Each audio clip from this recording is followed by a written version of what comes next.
ప్రభావ డ్రైవింగ్ లో కూడా మీ కృపను దయచేయండి ప్రభావ. స్తోత్రములు తండ్రి. అయా ప్రభావ వారికి ఇచ్చిన బిడ్డల్ని దీవించండి ప్రభావ. అయ్యా వారి చదువుల్లో మీ కృపను దయచేయండి అయ్యా. వారు ఏ చదువులైతే చదువుతున్నారయ్యా జ్ఞానవంతులుగా బిడ్డలు దీవించండి అయ్యా. అయ్యా కష్టకాలంలో బిడ్డలు మొరపెట్టి ఉండగా ప్రభావ వారికి ఎన్నో మేలు తెలియజేసావు కదా తండ్రి. నీ స్తోత్రములు ప్రభావ. అయ్యా నమ్మడిగానే వాడు కదా తండ్రి. స్తోత్రములు స్తోత్రములు ప్రభావ. వారు అయ్యా కాలేజీకి వెళ్ళించుండగా వచ్చిండగా బిడ్డ తండ్రి నీ కాపుదలని దయచేయండి బిడ్డకు ప్రభావ. అయ్యా స్కూల్కి వెళ్ళించుండగా వచ్చిండగా నీ కృపా కాపుదలని దయచేయండి తండ్రి. స్తోత్రములు స్తోత్రములు ప్రభావ. నమ్మడిగిన వాడానికి స్తోత్రములు అయ్యా. ఏ ఫీజుల విషయంలో కానీ ప్రభావ నీ కృపా కాపుదలని దయచేయండి తండ్రి. స్తోత్రములు స్తోత్రములయ్యా.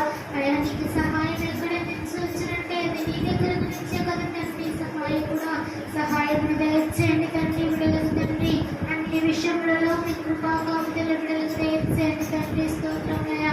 మాకు ఇచ్చిన అమ్మగారిని దీవించండి ఆశీర్వదించండి. మంచి ఆరోగ్యం బిడ్డకు దయచేయండి ప్రభావ. మీ సేవలో బహుగా వర్తలు వచ్చేయండి. జ్ఞానవంతి స్త్రీలుగా బిడ్డని నిలబెట్టి తండ్రి. స్తోత్రములయ్యా. అయ్యా ఆ బిడ్డ ఏదైతే మాకు అయ్యా మాటలు చెబుతూ ఉంటావు ప్రభావ జ్ఞానముతో పెంచండి ప్రభావ. అయ్యా మీ ఆహారం ఇంకను పెంచండి తండ్రి. స్తోత్రములు స్తోత్రములు ప్రభావ. అయ్యా వెలగొట్టండి ప్రభావ. స్తోత్రములు స్తోత్రములు ప్రభావ. అయ్యా నీ కృపను దయచేయండి ప్రభావ. అయ్యా ప్రతి దినము అనుదినము మీ అమ్మ సంఘములు ప్రార్థన జరగాలి తండ్రి. కుటుంబంలో మేరికే కుటుంబాల గురించి ప్రభావ ప్రార్థన చేస్తుండగా మా ప్రార్థనలో మా విజ్ఞాపనలో మా మొరలలో మీరు తండ్రి. స్తోత్రములు ప్రభావ. అయ్యా నా ప్రార్థన తప్పుడుంటే దయతో క్షమించండి. వచ్చిన వారిని బట్టి నీకు స్తోత్రములు ప్రభావ. రాణి బిడ్డని ప్రేరేపించండి. మీ సన్నిధానికి నడిపించండి ప్రభావ. అయ్యా నీ ప్రార్థన ఆలకించి అంగీకరించమని యేసు పరిశుద్ధ నామములో అడుగుతున్నాము తండ్రి.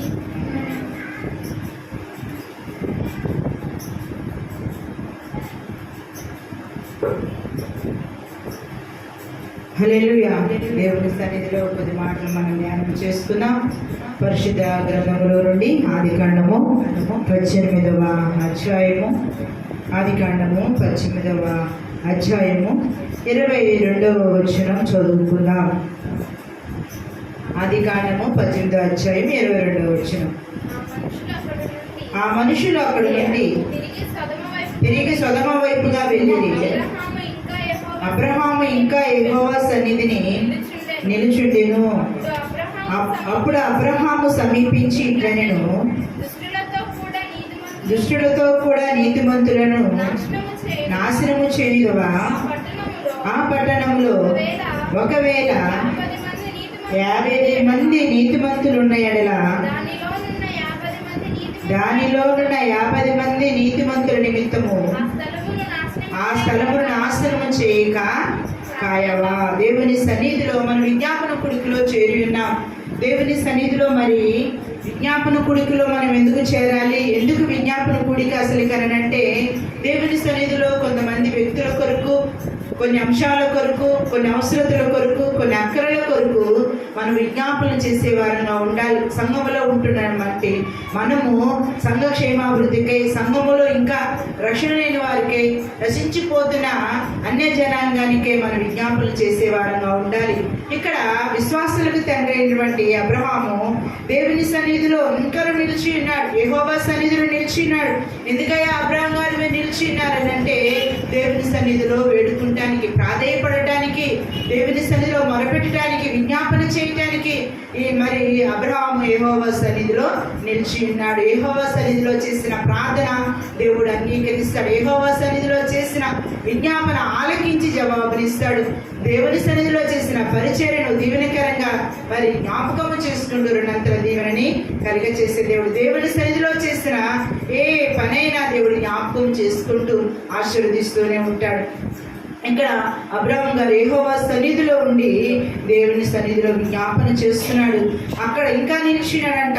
వచ్చినటువంటి వారు వెళ్ళిపోయినా అక్కడ దేవుని సన్నిధిలో ఉండి విజ్ఞాపన చేస్తున్నాడు. మనం కూడా దేవుని సన్నిధిలో ఆలస్యమైనా, ఎక్కువ సమయమైనా దేవుని సన్నిధిలో నిలవాలి, దేవుని సన్నిధిలో నిలిచి ఉండాలి. ఎందుకు అనంటే మనము ఇతరుల కొరకు, మన కుటుంబంలో రక్షణ లేని వారి కొరకు, నశించిపోతున్న వారి కొరకు మనము అబ్రహాం గారి వలె విజ్ఞాపన చేసే వారంగా ఉండాలి. దేవుని సన్నిధిలో ఇక్కడ అబ్రహాం గారి విజ్ఞాపన ఏంటంటే, సొదొమ గొమొర్రా పట్టణాలు దేవుడు నాశనం చేయబోతున్నానని చెప్పి అబ్రహాం గారికి తెలియటము మనకి తెలిసినటువంటి విషయమే. సొదొమ గొమొర్రాలు ఎందుకు నాశనం చేస్తున్నావు అంటే, అక్కడ మరి పాపము బహు ఘోరముగా నిండినది. పాపముతో నిండి ఉన్నారు జనాంగము, బాలులను మొదలుకొని వృద్ధుల వరకు పాపముతో ఆ గ్రామాలు సొదొమ గొమొర్రా పట్టణములు మరి నిండుకొని వారి ప్రవర్తన మార్చుకోవట్లేదు. వారి తీరుతెన్నులు ప్రవర్తనలు ఏ రీతిగా ఉన్నాయనంటే, బహు పాపులుగా వారు మారిపోయారు. బహుగా పాపం చేసే విషయంలో అలవాటు చేసుకున్నారు వాళ్ళు. ఆ రీతిగా ఉండటం ద్వారా ఆ సొదొమ గొమొర్రాల మీద దేవుని కోపము రగులుకొనటం ద్వారా అగ్ని గంధకాలతో ఆ పట్టణాలని మరి పాడు చేస్తారని దేవుడు ఆలోచన చేశాడు, అనుకున్నాడు. నాశనం చేసే ముందు అబ్రహాం గారికి ఆ విషయాన్ని చెప్తున్నాడు. అబ్రహాం దేవుని సన్నిధిలో అనుదినము ప్రార్థన చేసేవాడు. దేవుని సన్నిధిలో ఆయన మాట మీద నిలిచేవాడు. ఆయన దేవుడు ఏది చెప్తే అబ్రహాం గారు అది చేస్తూ ముందుకి వెళుతూ ఉండేవాడు. కాబట్టి దేవుని సన్నిధిలో అబ్రహాం ఆ రీతిగా నిలబడటం ద్వారా దేవునికి స్నేహితుడు అయిపోయాడు అబ్రహాం. కాబట్టి నా స్నేహితుడైన అబ్రహాంకి ఈ విషయాన్ని దాచిపెట్టి ముందుకు కొనసాగటము నాకు ఇష్టం లేదు. కాబట్టి నేను చెప్తానని అక్కడికి వచ్చినటువంటి ఆతిథ్య పరిచర్యను స్వీకరించి ఆ దేవదూతలు అబ్రహాం గారితో మాట్లాడుతున్నారంట. సొదొమ గొమొర్రాలని నాశనము చేయబోతున్నారు. అక్కడ ఎవరు ఉన్నారు? లోతు కుటుంబము, తన కుమారుడు కుటుంబము అక్కడ ఉంది. ఆ సొదొమ గొమొర్రా పట్టణాల్లో వాళ్ళు నివాసం చేస్తూ ఉన్నారు. అయితే ఆ పట్టణంలో ఉన్నటువంటి వారందరినీ నాశనం చేస్తారని మరి దేవుడు సెలవిచ్చాడు. ఆ పట్టణంలో నుండి లోతు కుటుంబము నాశనము కాకూడదని యెహోవా సన్నిధిలో నిలవబడి దేవుని సన్నిధిలో ప్రాధేయపడుతున్నాడంట. దుమ్ముగా ధూళిగా మారిపోయి, అయ్యా 50 మంది నీతిమంతులుంటే ఆ పట్టణాన్ని కాపాడతావా? అయ్యా 45 మంది ఉంటే కాపాడతావా? 40 మంది ఉంటే కాపాడతావా? 35 మంది ఉంటే కాపాడతావా? 30 మంది ఉంటే కాపాడతావా? అలాగా బేరమాడుతూ ఉన్నాడంట, విజ్ఞాపన చేస్తూ ఉన్నాడంట, దేవుని సన్నిధిలో గోజాడుకుంటున్నాడంట, బతిమలాడుకుంటున్నాడంట. అసలు విషయం ఏంటనంటే, లోతు కుటుంబము అగ్ని గంధకములో కాలిపోకూడదు, నశించిపోకూడదు, వారి నాశనం కాకూడదు. ఆ పట్టణాల్లో నుండి ఆ పాపపు అలవాటైనటువంటి ఆ ప్రజల మధ్యలో నుండి నా కుటుంబము మరి నా బిడ్డల కుటుంబం బయటికి రావాలయ్యా, రక్షింపబడాలయ్యా అని చెప్పి అబ్రహాం గారు యెహోవా సన్నిధిలో ఉండి విజ్ఞాపన చేస్తూ ఉన్నాడు. దుమ్ముగా ధూళిగా మారిపోయాడంట. నన్ను జ్ఞాపకం చేసుకోయా అయ్యా, ఒక్కసారి నన్ను జ్ఞాపకం చేసుకొని ఆ పట్టణం వైపు మరి 50 మంది ఉంటే రక్షించయ్యా, 45 మంది ఉంటే రక్షించయ్యా, రక్షణలోనికి ఆ పట్టణాన్ని జ్ఞాపకం చేసుకోనంటే మరి ఆ పట్టణాల పరిస్థితి బహు ఘోరముగా పాపముతో నిండిపోయినది. కాబట్టి నేను నాశనము చేయటం అయితే నా లోతు కుటుంబాన్ని, నా కుమారుడు కుటుంబాన్ని అయ్యా తప్పించయ్యా అని చెప్పి దేవుని సన్నిధిలో చెప్పినప్పుడు లోతు కుటుంబాన్ని దేవుడు జ్ఞాపకం చేసుకున్నాడు. ఆ పట్టణాల్లో అగ్ని గంధకములు నాశనం కాకుండా అబ్రహాం గారు చేసిన విజ్ఞాపనను బట్టి దేవుడు అబ్రహాం గారి విజ్ఞాపనను ఆలకించి లోతు కుటుంబాన్ని నడిపించాడు. ఆదికాండము 19వ అధ్యాయము 29వ వచనం చదువుకుందాం. ఆదికాండము 19వ అధ్యాయం 29వ వచనం చదువుకుందాం. దేవుడు ఆ మైదానపు పట్టణములను పాడు చేసినప్పుడు దేవుడు అబ్రహామును జ్ఞాపకం చేసుకొని లోతు కాపురమైన పట్టణములను నాశనము చేసినప్పుడు ఆ నాశనము మధ్యన లోతు నశించకుండా అతన్ని తప్పించెను. లోతుని తప్పించాడు. ఎవరిని బట్టి తప్పించాడు? అబ్రహాం గారు చేసిన విజ్ఞాపనను బట్టి. సొదొమ గొమొర్రాను నాశనం చేసే సమయంలో లోతు కుటుంబాన్ని దేవుడు జ్ఞాపకం చేసుకున్నాడు. ఎందుకయ్యా లోతును నువ్వు జ్ఞాపకం చేసుకున్నావంటే, అబ్రహాం చేసిన విజ్ఞాపన నాకు ఇష్టమైనది, నా సన్నిధిలో నిలవబడి ప్రాధేయపడ్డాడు, దుమ్ముగా ధూళిగా మారిపోయి బహుగా బతిమలాడుకున్నాడు. నా సన్నిధిలో నిలవబడి అయ్యా నా కుమారుడు కుటుంబాన్ని రక్షించయ్యా, అగ్నిగంధకములను నాశనం చేయొద్దని అబ్రహాము చేసిన విజ్ఞాపన నేను ఆలకించాను. అబ్రహాము గారిని జ్ఞాపకం చేసుకోవటం ద్వారా ఆ నాశనం మధ్యన లోతు కుటుంబము నాశనం కాకుండా తప్పించడానికి అబ్రహాం గారి విజ్ఞాపన ఉపయోగపడింది. మనం కూడా నశించిపోతున్న వారి కొరకు ప్రార్థనలు చేసేవారుగా, విజ్ఞాపనలు చేసేవారుగా ఉండాలి. మన బిడ్డలు పాడైపోతుంటే, నాశనం అయిపోతుంటే మన బిడ్డల కొరకు మనం నిత్యము విజ్ఞాపనలు చేయాలి. భర్త కొరకు భర్త మరి సరైన మార్గంలో లేకుండా ఉంటే దేవుని సన్నిధిలో అబ్రహాం గారి వలె భర్త కొరకు విజ్ఞాపన చేసేవారుగా ఉండాలి. భార్య కొరకు దేవుని సన్నిధిలో మరి ఉండాలి. అనేక మంది నశించిపోతున్నటువంటి వారి కొరకు దేవుని రాకడలో ఎత్తబడినట్లుగా, రక్షణ పొందినట్లుగా, బలలో సమీపించినట్లుగా, దేవుని వాక్యాన్ని విని దేవుని సంఘములో చేర్చబడినట్లుగా వారందరి కొరకు మనము కూడా అబ్రహాం గారి వల్ల విజ్ఞాపన చేయాలి. విజ్ఞాపన చేస్తున్నప్పుడు నువ్వు జ్ఞాపకం చేసుకుంటావా లేదా, నువ్వు జ్ఞాపకం చేసుకోవాల్సిందే అన్నట్లుగా కాకుండా, తండ్రి అయ్యా ఒక్కసారి అయ్యా నేను అడుగుతున్నానయ్యా, అల్పున్నయ్యా, అయోగ్యరాలనయ్యా, ఎందుకు పనికిరాని దాన్నయ్యా, దుమ్ములాంటి ధూళిలాంటి దాన్నయ్యా, ఒక్కసారి జ్ఞాపకం చేసుకొని నా బిడ్డలను రక్షించయ్యా, నా భర్తని రక్షించయ్యా, నా భార్యని రక్షించయ్యా, అయ్యా నా బంధువు వర్గాన్ని రక్షించయ్యా, రక్షణ లేని అనేక మందిని నా చుట్టుపక్కల వారు నశించిపోకుండా అయ్యా రాకడలో అగ్నిగంధకాలలో వాళ్ళ లైవ్ కాకుండా అయ్యా నిత్య రాజ్యానికి వారసులు చేయ, నిత్య రాజ్యానికి వారు అయ్యా కొనుకోబడినట్లుగా నువ్వు జ్ఞాపకం చేసుకోయా, నశించిపోతున్న ప్రతి పరిస్థితిని జ్ఞాపకం చేసుకోయా అని చెప్పి మనము కూడా విజ్ఞాపన చేసే వారంగా ఉండాలి. ఎందుకు విజ్ఞాపన కూడిక వారంలో ఒక దినం అంటే మందిరములో దేవుని ఆలయంలో చేరినటువంటి మనము మన కుటుంబీకుల కొరకు, నశించిపోతున్న వారి కొరకు దేవుని సన్నిధిలో మనం విజ్ఞాపన చేసే వారంగా ఉండాలి. అటువంటి విజ్ఞాపన, ప్రాధేయపడినటువంటి విజ్ఞాపన, దేవుని తనదరము మాట్లాడే ప్రార్థనా జీవితం కలిగి ఉంటే, అంత సావాసం కలిగి ఉంటే మరి నశించిపోతున్న వారిని ఆ విజ్ఞాపన ప్రార్థన ద్వారా దేవుడు రక్షణలోకి తీసుకొని వస్తాడు. కాబట్టి దేవుని సన్నిధిలో మనము కూడుకుంటూ ఉన్నాం. ప్రతిదినం కుటుంబ క్షేమ ప్రార్థనలో కానివ్వండి, శనివారం విజ్ఞాపన గుడికిలో కానివ్వండి, దేవుని సన్నిధానంలో కూడుకుంటున్నాం. ఎందుకు? కొన్ని అంశాల కొరకు ప్రార్థన అంటే ఎవరు నశించిపోవటం దేవునికి ఇష్టం కానే కాదు. లూకా సువార్తలో మాట మనం చదువుకుందాం. లూకా సువార్త 19వ అధ్యాయము, లూకా సువార్త 19వ అధ్యాయము 10వ వచనం చదువుకుందాం. లూకా సువార్త 19వ అధ్యాయం 10వ వచనం. నశించిన దానిని వెదకి రక్షించుటకు మనిషి కుమారుడు వచ్చినని అతనితో చెప్పను. నశించిన దానిని వెదకి రక్షించడానికి మనిషి కుమారుడు, మన ప్రభు అయిన యేసయ్య ఈ లోకంలోనికి వచ్చాడు. మనుషుల రూపము దాల్చి, మనుషుల స్వరూపమును దాల్చి దేవుడు ఈ లోకంలోనికి వచ్చాడు. ఎందుకయ్యా మనుషుల రూపం దాల్చాలి? ఎందుకయ్యా నువ్వు శరీరాన్ని దాల్చాలి? ఎందుకయ్యా నువ్వు అవమానాన్ని, కష్టాన్ని, నిందల్ని అనేక రీతిలుగా నువ్వు వేదని, బాధని అనుభవించాలనంటే నశించిపోతున్నటువంటి వారిని వెదకి రక్షించడానికి లోకంలోనికి మనిషి కుమారునిగా వచ్చా. మీలాగా జన్మించి ఈ లోకంలోనికి వచ్చా. దైవ కుమారుణ్ణి సింహాసనాన్ని విడిచి ఈ లోకంలోనికి నేను ఎందుకు రావాల్సి వచ్చిందని అంటే ఏ ఒక్కరు నశించిపోట దేవుని చిత్తము కానే కాదు. ఏ ఒక్కరు నశించిపోకుండా అందరూ రక్షింపబడాలని దేవుని ఆశ అయినది, దేవుని కోరిక అయినది. ఇప్పటికి మన పరమ తండ్రి యేసయ్య సింహాసనం దగ్గరుండి మన కొరకు విజ్ఞాపన చేస్తున్నాడు. అయ్యా ఈ నెలైనా, ఈ వారమైనా, ఈ సంవత్సరమైన బిడ్డని జ్ఞాపకం చేసుకోయా, రక్షణలోనికి వస్తారయ్యా, వారి మనసు పొందుతారయ్యా, దేవుని సంఘంలో చేర్చబడతారయ్యా. నీ సన్నిధిలో విజ్ఞాపన చేయడానికి అనేక మంది కొరకు ప్రార్థన చేసేవారుగా, ప్రార్థనా పరులుగా మారతారయ్యా అని చెప్పి దినం ఒక తోటమాలి వలె వేడుకుంటూ ఉన్నాడు.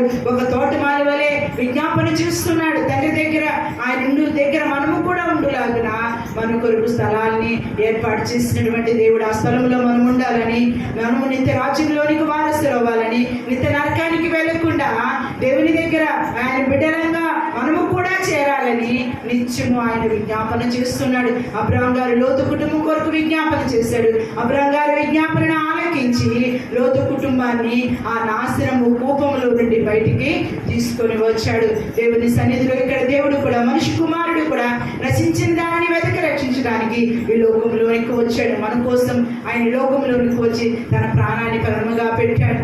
అనేకమైనటువంటి మనకు రావాల్సిన శిక్షణ ఆయన మీద వేసుకొని మరి ఆయన భారాన్ని భరించి దేవుని సన్నిధిలో విజ్ఞాపన చేస్తున్నాడు. ఇప్పుడు విజ్ఞాపన చేస్తున్నాడు. మనం బ్రతుకుతున్నామంటే, మనం ముందుకు వెళ్తున్నామంటే, మనము సంవత్సరం వెంబడి సంవత్సరం, నెల వెంబడి నెలలు, వారం వెంబడి వారాలు, ప్రతి దినము మనము చూస్తున్నామంటే ఆయన కృప ద్వారా, ఆయన విజ్ఞాపన ద్వారా దేవుడు మనల్ని సజీవులుగా జ్ఞాపకం చేసుకుంటున్నాడు. ఆయన ప్రతిదినము విజ్ఞాపన చేయకపోతే, ఆయన జ్ఞాపకం చేసుకోకపోతే ఏనాడో మనం నశించిపోయే వాళ్ళని. దేవుని చిత్తం ఏమైనదంటే ఎవరు నశించకుండా అందరూ రక్షణ పొందాలని దేవుని వాక్యము సెలవిస్తుంది. అపోస్తుల కార్యములు ఈ మాటను చదువుకొని మరి ప్రార్థనలు చేసుకుందాం.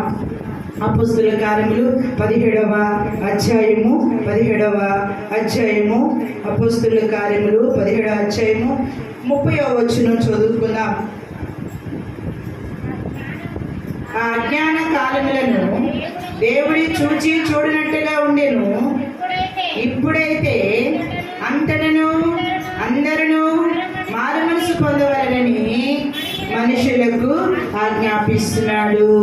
ఆ అజ్ఞాన కాలంలో దేవుడు చూచి చూడనట్టుగా ఊరుకున్నాడంట. కానీ ఇప్పుడైతే అంతటా అందరూ మారు మనసు పొందవాలని మనుషులకి ఆజ్ఞాపిస్తున్నాడు. ఒక ఆజ్ఞ జారీ చేశాడు. మీరు నిత్య నరకానికి వెళ్ళకుండా మీరు నిత్య జీవంలోనికి వెళ్ళినట్లుగా అంతటా అందరూ రక్షణ పొందినట్లుగా ఏ ఒక్కరు నశించిపోకుండా వెతకటానికి వచ్చాను నేను మంచు కుమారుడిగా.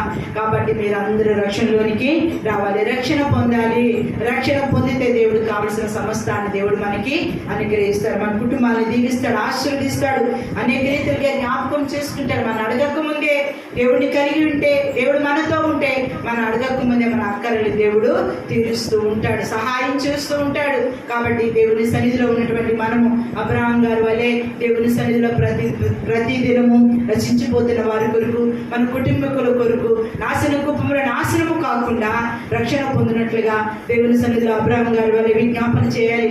దేవుడు జవాబిచ్చేంత వరకు యెహోవా సన్నిధిలో నిలిచి మొరపెట్టుకునే వారుగా ఉండాలి. దేవుడు తప్పకుండా అటువంటి విజ్ఞాపనను దేవుడు ఆలకించి మేలు చేసే దేవుడు. అలాగే మన ప్రభువైన యేసయ్య రావటానికి కారణం ఏంటంటే ఏ ఒక్కరు నశించిపోట దేవుని చిత్తం కానే కాదు, అందరూ మారు మనసు పొందవాలని మనుషులకు ఆజ్ఞాపిస్తున్నాడు. కాబట్టి దేవుని సన్నిధిలో మన కుటుంబాల కోసం మనం ప్రార్థన చేద్దాం, దేవుని సన్నిధిలో వేడుకుందాం. అయ్యా విజ్ఞాపన కొడుకులో చేరి నా బిడ్డల కొరకు, నా భర్త కొరకు, నా భార్య కొరకు, నా బంధువర్గము కొరకు, ఇరుగు పొరుగు వారి కొరకు, నశించిపోతున్నటువంటి ప్రభా నీ నామం ఎరిగిన నాస్తికుల కొరకు నేను విజ్ఞాపన చేయనట్లుగా నాకు విజ్ఞాపన ఆత్మను దయచేయ. విజ్ఞాపన ఆత్మతో నన్ను ప్రభా నింపునైన నన్ను నాకు సహాయమును దయచే. అబ్రహాం గారి వలె ఆయన బిడ్డ వలె నేను ఉండి ప్రభా విజ్ఞాపన చేయనట్లుగా నీ కృపను చూపించండి. నిన్ను కలిగిన నీ బిడ్డగా ప్రభా ఏ ఒక్కరు నశించిపోకుండా నాశన కూపంలో నుంచి అనేక మంది తప్పించబడినట్లుగా అయ్యా నీ విజ్ఞాపన చేయనట్లుగా నన్ను జ్ఞాపకం చేసుకోయా. ఈ దినమున నాకు విజ్ఞాపన ఆత్మను దయచేయని చెప్పి దేవుని సన్నిధిలో వేడుకుందాం.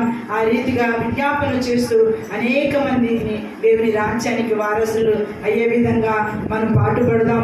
దేవుని సన్నిధిలో ప్రార్థించుదాం, దేవుని సన్నిధిలో వేడుకుందాం, గోజాడుదాం, బతికులాడుకుందాం. దుమ్ముగా ధూళిగా మారి ఈ ఒక్కసారి ప్రభా అయ్యా నా తండ్రి నన్ను జ్ఞాపకం చేసుకోయా. అయ్యా నా ప్రార్థనను బట్టి విజ్ఞాపనను బట్టి నశించిపోతున్న ఇంటి వారిని రక్షించయ్యా. అయ్యా నాశనం అవుతున్న నా బిడ్డలు బాగు చేయయ్యా. అయ్యా నాశనం అవుతున్న నా పరిస్థితిని, నా వ్యాపార పరిస్థితి, నా పనిపాటలు, నా కుటుంబాన్ని జ్ఞాపకం చేసుకొని ఆశీర్వదించయ్యా. నాకు విజ్ఞాపనాత్మను దయచేయని చెప్పి దేవుని సన్నిధిలో అడుగుదాం. దేవుని ఇచ్చేటువంటి ఆ విజ్ఞాపనాత్మను పట్టుకొని దినము దేవుని సన్నిధిలో రచించిపోతున్న వారి కొరకు ప్రార్థన చేద్దాం. ఈ చిన్ని మాటలు మన హృదయంలో ఫలింప చేయనుగాక. విజ్ఞాపన ఆత్మను కలిగి దినదినము విజ్ఞాపనను మనము సంఘములో కూడుకుంటూ ప్రతినిత్యం కుటుంబ క్షేమాల కొరకే విజ్ఞాపన చేయుదుముగాక. దేవుడు మిమ్మల్ని అందరినీ దీవించి ఆశీర్వదించునుగాక. దేవుని సన్నిధిలో ప్రార్థన చేసుకుందాం. కృప కలిగిన మా తండ్రి, మహోన్నత మహాగరుడ, మీకు వందనాలు, స్తుతులు, స్తోత్రములు చెల్లిస్తున్నామయ్యా. జీవము కలిగిన మా ప్రభా, జీవాధిపతి మీకు స్తోత్రములు నాయన. మహిమ కలిగిన మా ప్రభా, మీకు వందనాలు, స్తుతులు, స్తోత్రములు చెల్లిస్తున్నామయ్యా. సర్వాధికారి, సర్వ సృష్టికర్త, మీకు వందనాలు నాయన. అయ్యా గొప్ప దేవుడు